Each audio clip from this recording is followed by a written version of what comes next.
പ്രിയമുള്ള സഹോദരന്മാരെ, കഴിഞ്ഞ വീഡിയോയിൽ നമ്മൾ 9-ാമത്തെ ആയത്താണ് ചർച്ച ചെയ്തത്. ഇനി എന്താണ് നമ്മൾ ചർച്ച ചെയ്തത്? യുഹാദിഊനല്ലാഹ വല്ലദീന ആമനു വമാ യഖ്ദഊന ഇല്ലാ അൻഫുസഹും വമാ യശ്ഉറൂൻ നമ്മൾ ചർച്ച ചെയ്തു.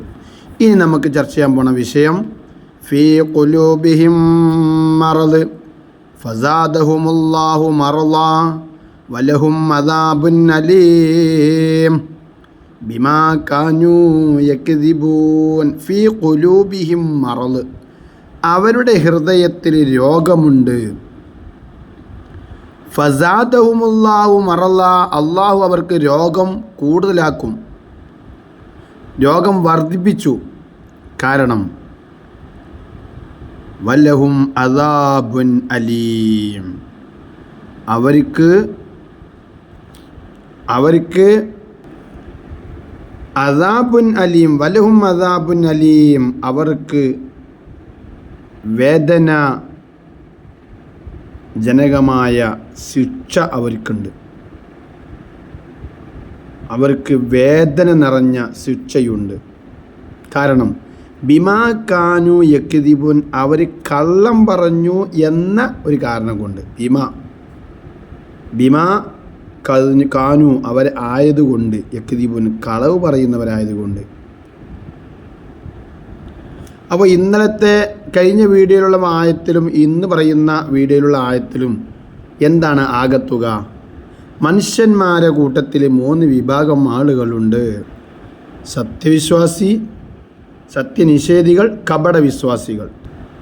ഈ സത്യനിഷേധികളായ ആളുകളെക്കാൾ വളരെ ഡേഞ്ചറാണ് ഈ പറയപ്പെടുന്ന കപടവിശ്വാസികൾ. എന്താ കാരണം? സത്യനിഷേധികളായ ആളുകൾക്ക് അവരുടെ ആദർശം, അവരുടെ കാര്യങ്ങൾ തുറന്നു പറയാനുള്ള ധൈര്യമുണ്ട്. എന്നാൽ ഇവർക്ക് അതില്ല. അവരവിടെ ഉണ്ടാവും, ഇവിടെ ഉണ്ടാവും. മുഅ്മിനാണോ മുഅ്മിൻ, കാഫിറാണോ കാഫിർ. ഏത് വിഭാഗത്തിലാണ് നമ്മൾ വിശ്വസിക്കാൻ നമുക്ക് പറയാൻ കഴിയില്ല. അപ്പോൾ 2 വിഷയത്തിലും അവർക്ക് എന്തല്ല, ഒരു പാപ്പരത്വമില്ല.